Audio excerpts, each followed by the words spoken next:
Welcome to Beating Cancer Daily. Beating stage 4 cancer for 30 years still takes my breath away every time I say it.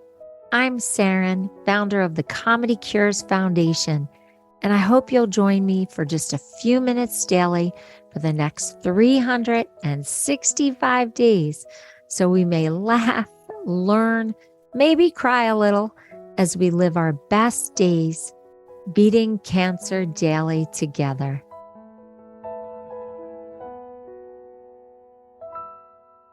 So today we're going to have a very berry episode. What does that mean? We're going to talk about berries. I love berries. I want to call this episode Berrylicious.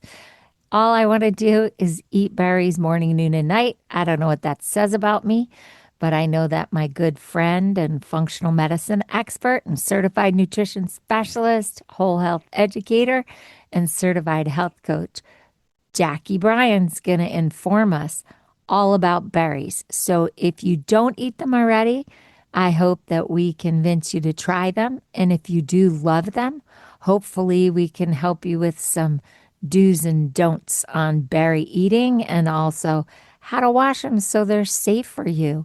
And does this have an implication in what you're going through if you are on cancer treatment or you're a survivor?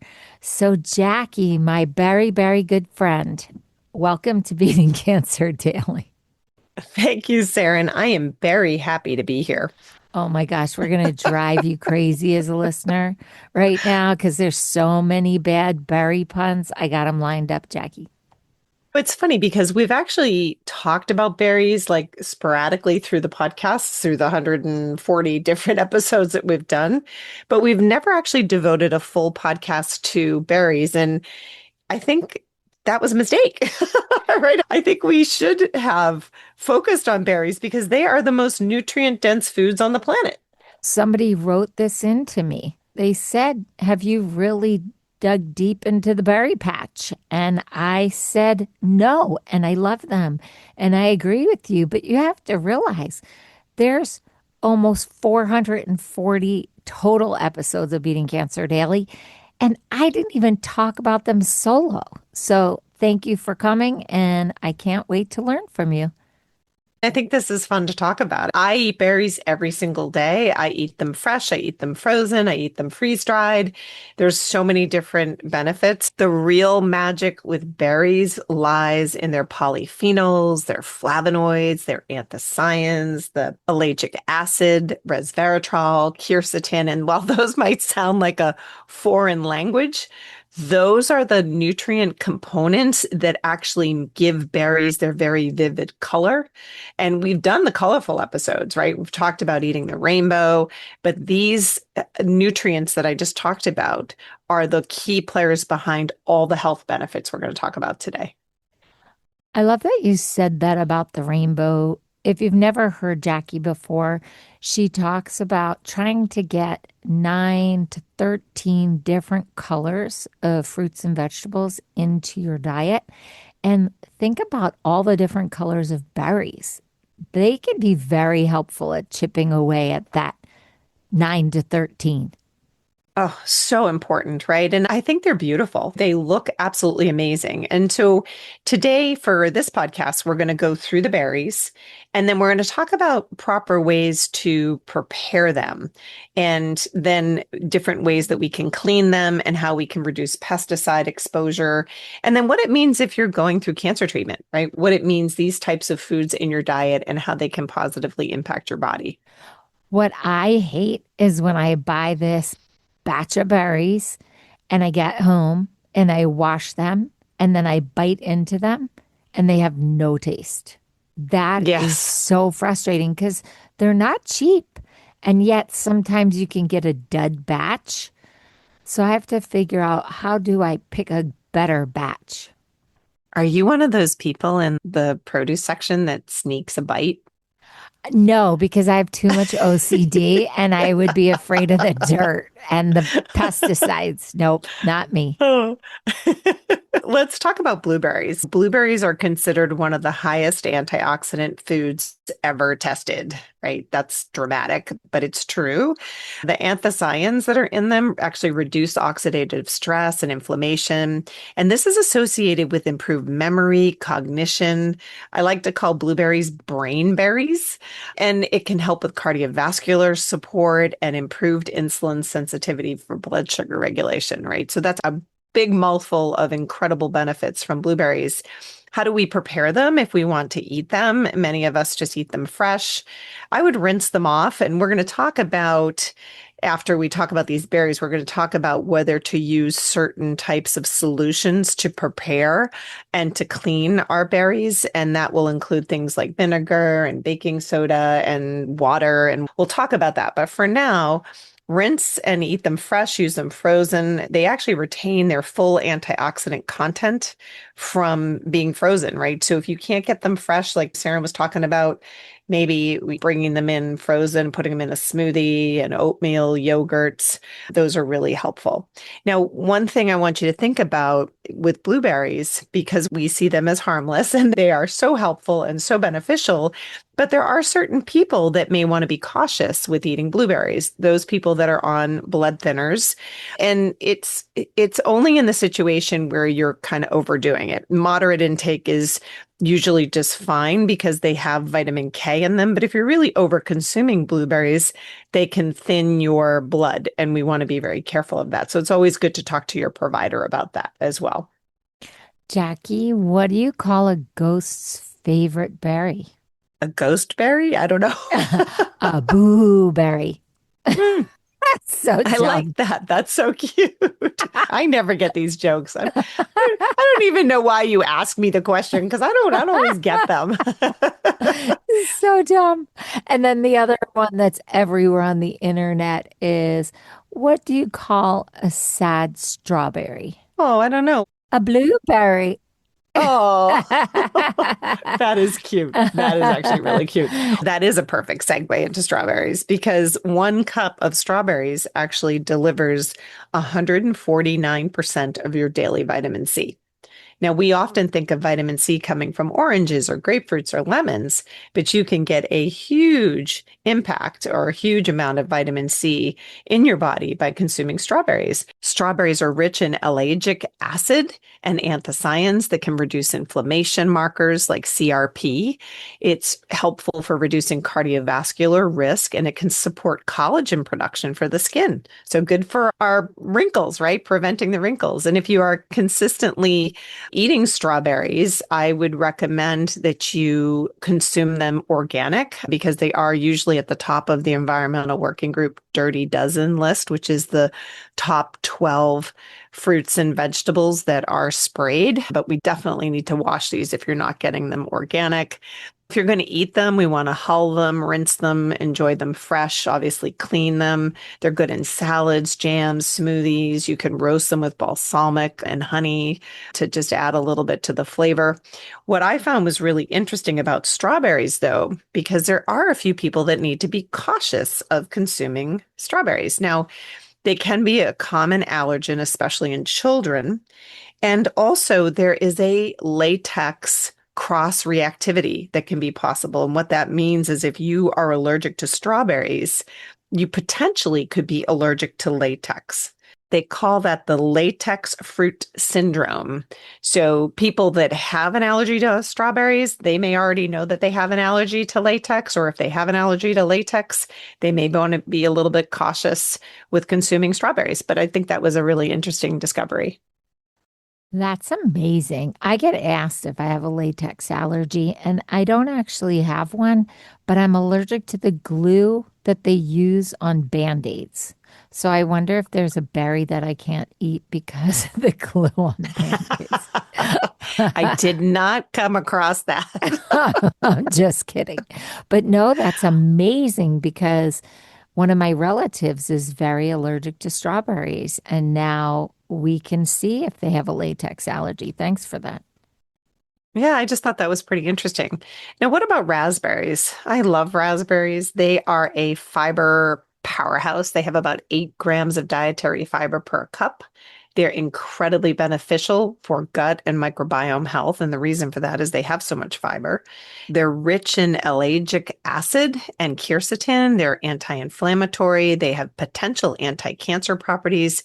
They are one of the lowest glycemic indexes of any fruit, which means they're going to be less likely to spike your blood sugar. And we all know that raspberries are pretty delicate. Usually you need to eat them within 1 to 2 days of purchasing them. You can put them over yogurts and oats, and you can make them, freeze them, put them in smoothies. There's lots of different ways that you can consume raspberries. People that may want to be cautious with raspberries is that they're actually high in oxalates, and they can be something of concern, especially with people that have kidney stones or kidney disease. So something to be mindful of in that situation. And sometimes when it comes to oxalates or other areas that we're concerned about, it could be dose dependent. So a few raspberries aren't going to be an issue, but maybe if you're eating raspberries at breakfast, lunch, and dinner, that might be a little bit too much. I never knew that. And I get kidney stones, so that's good to know. But boy, do I love raspberries.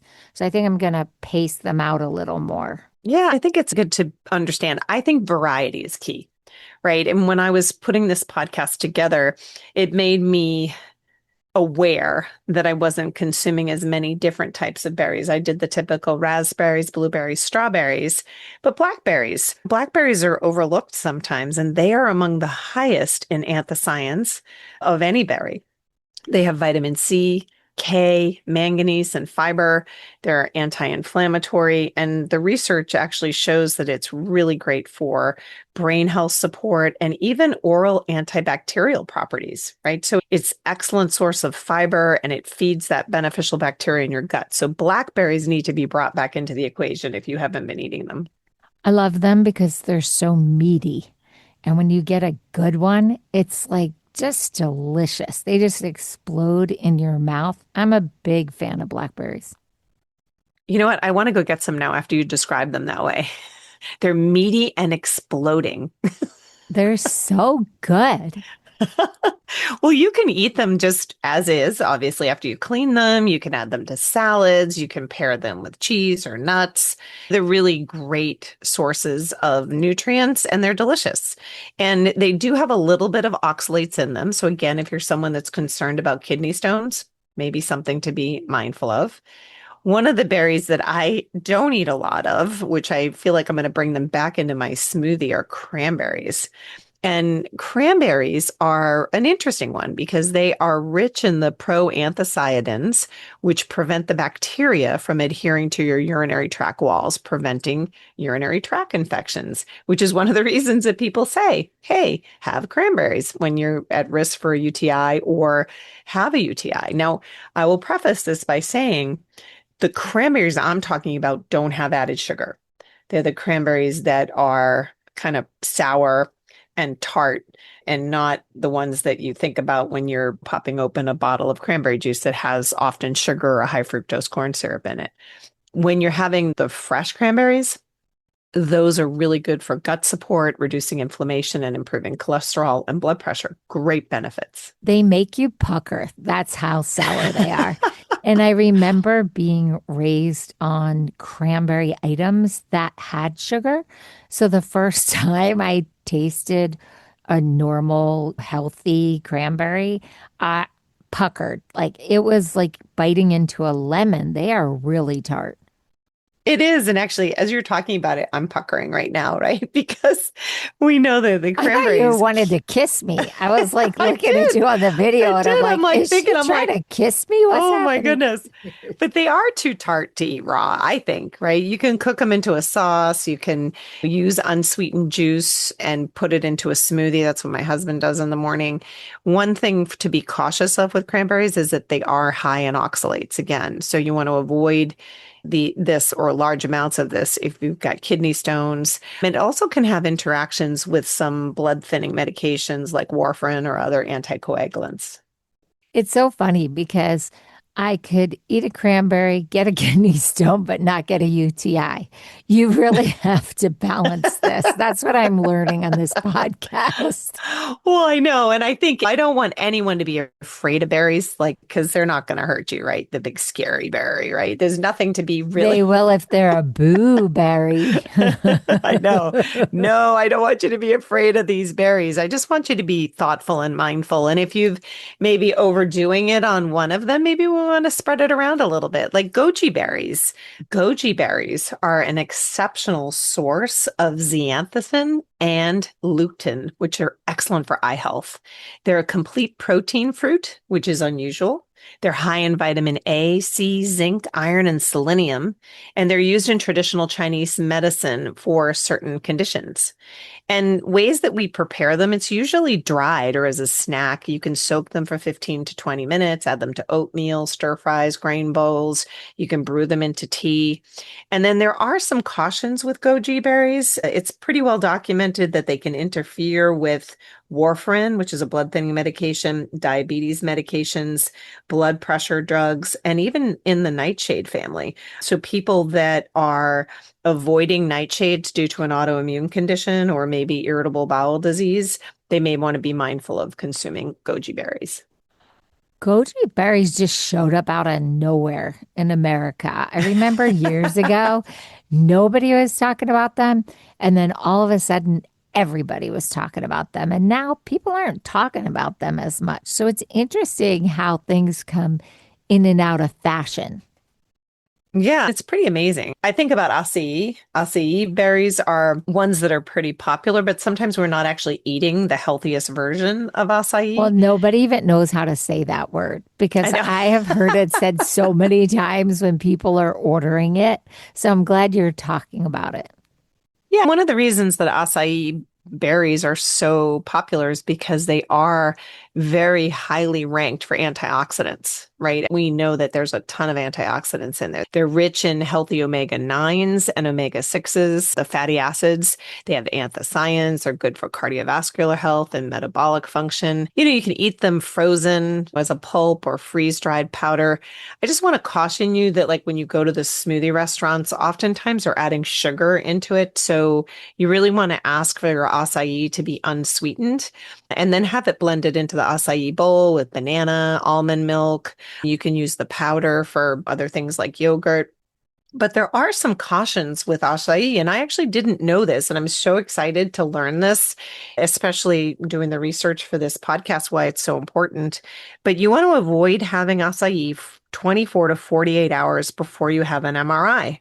And the reason for that is acai contains metallic ions like iron, manganese, and copper, and it can actually distort an MRI image, which I think is really interesting. Now, it less so for the brain, but more so for like a GI MRI that they're doing. And I thought that was really fascinating that consuming acai a day before having an MRI for your gut could potentially throw off the MRI results.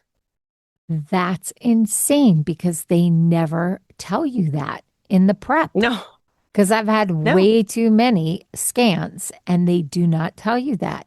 Well, that's something that I'm really proud that we're going to get out into the ether.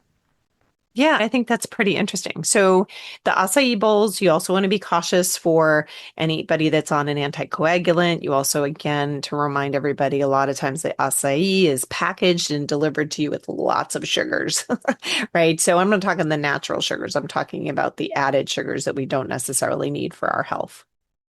Just to take a minute back to the cranberry conversation, the same with craisins. When you get the packaged cranberry and raisins or just cranberries, they can be so full of sugar. So just make Yeah. sure you check that package.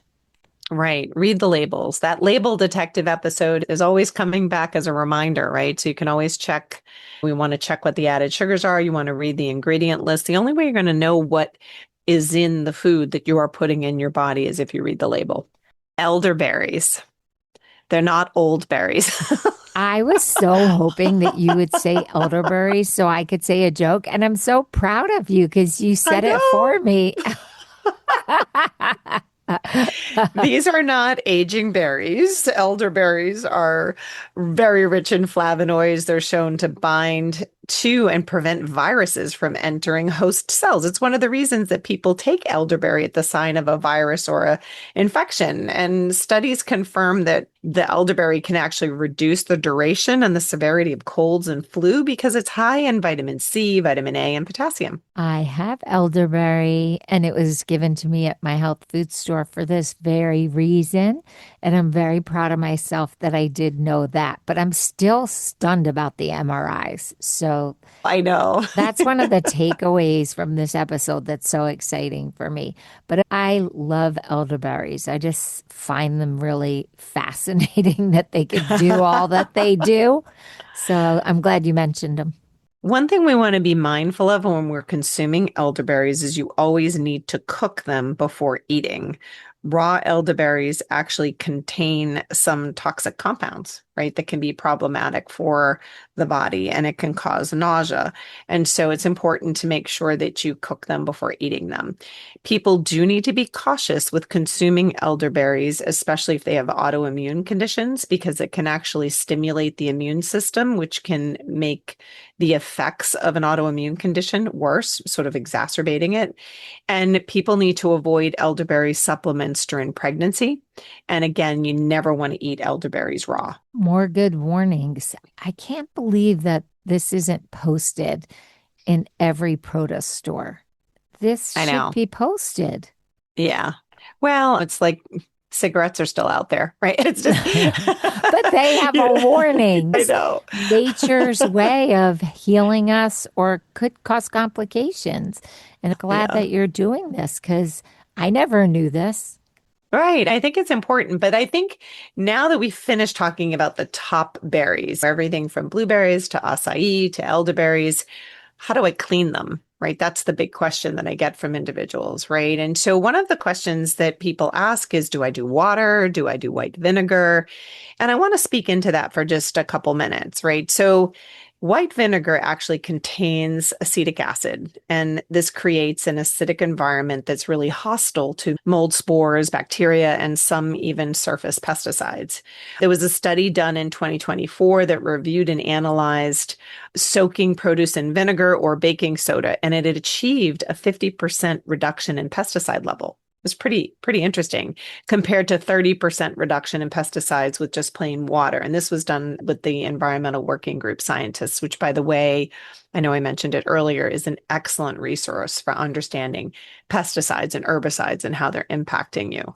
So, a few different ways that people can clean their fruits and vegetables are using just plain tap water. And if you just rinse plain tap water, you can reduce the pesticides by 30%. Now, again, these are the contact pesticides. Those are the ones that are on the outside.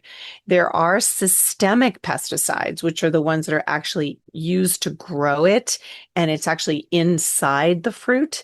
And that is where we need to defer to the Environmental Working Group, where they will say, hey, you need to buy these particular ones organic, because not only would it help with the contact pesticides, but also the systemic pesticides as well. But let's go back to cleaning method. So the plain tap water, a vinegar soak, right? So vinegar can actually reduce pesticides by 50%. Baking soda soak can reduce it by 50%. And then some of the commercial washes that you see in the store are going to be ones that are going to be similar to water. So the questions that I get from people about the vinegar, right? Because vinegar is the heavy hitter really in the group, right? So white vinegar can extend the life of the fruit. It can prevent the mold growth. It is something that can be really beneficial, but how do you do it, right? I think that's the big question, right? So you want to have a ratio of 1 part white distilled vinegar to 3 to 4 parts water cold. Do not use balsamic or red wine vinegar because that's going to stain and flavor your berries. You want to soak the berries for 1 to 2 minutes. And remember, berries are delicate. You don't need to soak them for like 10 minutes. You only need 1 to 2 minutes. And that will really help take care of some of the concerns with the pesticides and even preventing the mold growth. When you're taking the berries out of the container after you soak them, you want to lift, not pour. And the reason for that is you want to remove the berries separately, and that leaves the dirt and the debris at the bottom, right? You don't want to just dump everything in because then you're just dumping the dirt back on top of it. You want to rinse it thoroughly under cool water to remove any of the vinegar taste, because I think the berries are really going to be sad if they start tasting like vinegar. So you want to make sure that you're rinsing them really well. And then the most critical step is to dry them completely. You want to pat dry with a paper towel or even use a salad spinner. And I love my salad spinner. But there's actually berry spinners. So after I was researching this for the podcast, I was looking on one of the websites and I saw that they have special berry spinners, right? So, That you know, seems like it would be way more gentle. I think my salad spinner would be a little rough and tumble for a fragile little berry. and then you end up with a little bit of jam. Look at you, Jackie made a Yeah, joke. I did. I'm like on a roll today. What? No, when should I wash the fruit? Do I wash the fruit right when I come home from the store? Do I wash it right before eating? The timing really is important, right? So you want to wash it just before eating if you're consuming it immediately, right? So always wash before you eat. If you're storing it, you want to wash it, dry it completely, and then refrigerate it on a paper towel lined container that maybe has a lid that's open for airflow. Right. So all of that's going to be really helpful. And then obviously you would discard the solution that you cleaned the fruit and vegetables with. Jackie, they even have a berry storage unit. Like I have Yeah. seen storage units for berries and they do last longer. They do. They make a big difference for sure. And so going back to the thing we talked about earlier, which was how do I clean the berries? The cleaning is only going to remove that contact pesticides that we talked about that are going to sit on the surface of the berry. The systemic pesticides, the one we just spoke about, those are the ones that are absorbed through the plant roots and the leaves. They become a part of the fruit itself, and you cannot wash that off.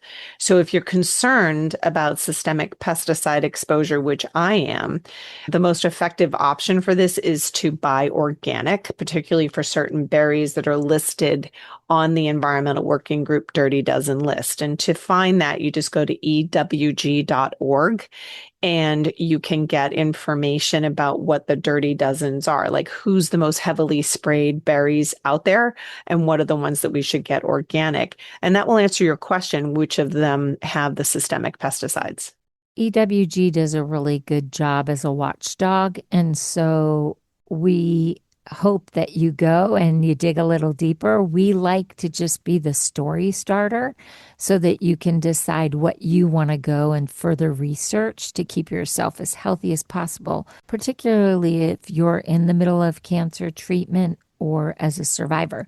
Jackie and I combined have like 56 years at this point of cancer survivorship, which is really impossible because we're both in our 20s. I don't know how we could have that. No, I'm just kidding. But I'm stage 4 survivor, and Jackie is a multi-decade survivor too. And so we just want to make sure that you have the right resources to be able to look further into this conversation. And EWG is a great way to go. It is. It's a go-to resource for me. And I found it interesting because I actually just wash my produce. I don't actually use vinegar, but now I'm considering it, right? Because the vinegar actually doesn't affect the taste or the nutrients, especially if you're doing it properly, where it's 1 part vinegar to 3 parts water. And as long as you're rinsing it off, the nutritional content is not going to be impacted. So really the bottom line is we know that the vinegar can help clean the produce of any of those pesticides. And it's important. It's important for us to think about. But as I was writing this podcast, I was thinking about why the cancer community should care about berries. And that was really kind of how I wanted to close today. And berries have so many incredible health benefits that we just talked about, right? But cancer development is closely linked to chronic inflammation and oxidative stress. That's what I do as a practitioner. I'm trying to find ways to reduce stress and inflammation in my patients. The accumulation of those free radicals will damage the DNA Berries, with their extraordinary antioxidant and anti-inflammatory polyphenols, are among the most studied superfoods for interrupting that process, that inflammatory process. I think that is so cool, right? The anthocyanins, the ellagic acid, the resveratrol. I look at all of these benefits and I think, wow, they're found in all these bright, beautiful colors. And finding a way that we can incorporate these in our diet, as long as you don't have any of the conditions we talked about, on blood thinner or prone to kidney stones, berries can actually be a excellent part of your diet. And even in fact, even many cancer dietitians will support berry consumption during treatment because berries are actually easy to digest. They're anti-inflammatory, they're easy to digest. And I found it really interesting is they're actually being studied as chemosensitizers. And those are compounds that make cancer cells more responsive to treatment while protecting healthy cells. That's very cool because when I was going through decades ago and you were going through decades ago, nobody was talking to us about this. And I want to reiterate, I say it all the time, and Jacqui does too. Take this podcast to your medical provider and highlight the things that we're saying and make sure that they want you consuming berries, this kind of berry, that kind of berry, with the medicines that you're on. You can always run everything by your team. We're like Team U. We're all on the same team. We just want to make sure we keep you safe and that you run stuff by your medical team. Right. And I think that's really important. And while these are being studied as those chemosensitizers, it's super important for us to note that high dose antioxidant supplements is something that is often debated with oncology teams. So, what we're talking about is the food and not a supplement. Okay. And this is really, there's a key difference here because food is processed differently when you're eating it. Supplements are more potent and they have a much bigger effect in the body. So, you and I are talking today about strawberries and blueberries in their natural state, not as a powder, not as a pill, right? We're talking about the health benefits of these. So, whole berry consumption is broadly considered safe. Supplements should always be discussed by your oncology team. That's like, I'm putting a big asterisk next to that because that's pretty important. And it's such a trend right now, the berry powders and the berry gummies. So I'm glad that you brought that up, that we are making a distinction about the fresh fruit and not all those things that you can pop. The other thing is, I remember decades ago when I was on treatment, they were really adamant that I didn't take accelerated levels of E and other things that are supposedly important for free radicals because it could interfere with the chemotherapy. So I'm glad that you said that about the free radicals, Jack. Yeah, that was the same for me. We weren't allowed to take any supplements or antioxidants. And so it's very important for you to listen to your medical team. And so I think if you took a few things away from today, we know that consuming berries can be an excellent addition to your healthy nutritional routine that you do each day to keep you happy, healthy, moving forward in your life. One of the podcasts that we did that talks a little bit more about berries is also the smoothie episode. And that's a really excellent episode for you to listen to learn about strategies that you can do to bring these into your diet. I love smoothies. And so that's another good way to bring in all the colors of the rainbow. Thank you so much, Jackie. You know that song, I say tomato, you say tomato? I was thinking I was going to do baking soda to clean my berries, and you said you were going to do the white vinegar. And it's just so funny because I don't like vinegar. I don't even really keep it around, any kind of Mhm. vinegar. And so for me, I'm a baking soda girl. So it was funny that we both went to other cleaning ideas. That is, it's interesting to figure out different strategies that are going to work. I do buy a lot of these berries in organic states because I find that's a better solution for me. So it's important for you to find what is going to work best for you, but just know that there's different options out there. And hopefully you have berries in your backyard or in your farm, and you could just go out and pick them. And we don't have that in New York City, actually. No, Well, thank you so much, Jacqui. This was a thank you, Sarah. very, very good episode. I appreciate your wisdom. And if you are using berries in a really interesting way or cleaning them in a way that we did not talk about it, go to comedycures.org and write it to me through the contact menu, or go to the record section of the podcast and leave me a message. We love hearing from you.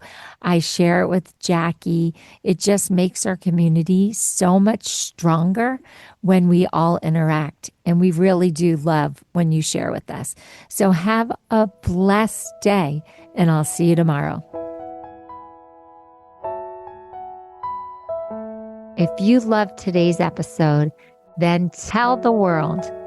Why? Because Beating Cancer Daily is a listener and donor supported experience. So the more people you tell and the more people that join us, the more robust and interesting programs our nonprofit, the Comedy Cures Foundation, can bring to you throughout the year. So if you have some extra change, I'd love you to go to comedycures.org and make a donation today of whatever level is comfortable for you.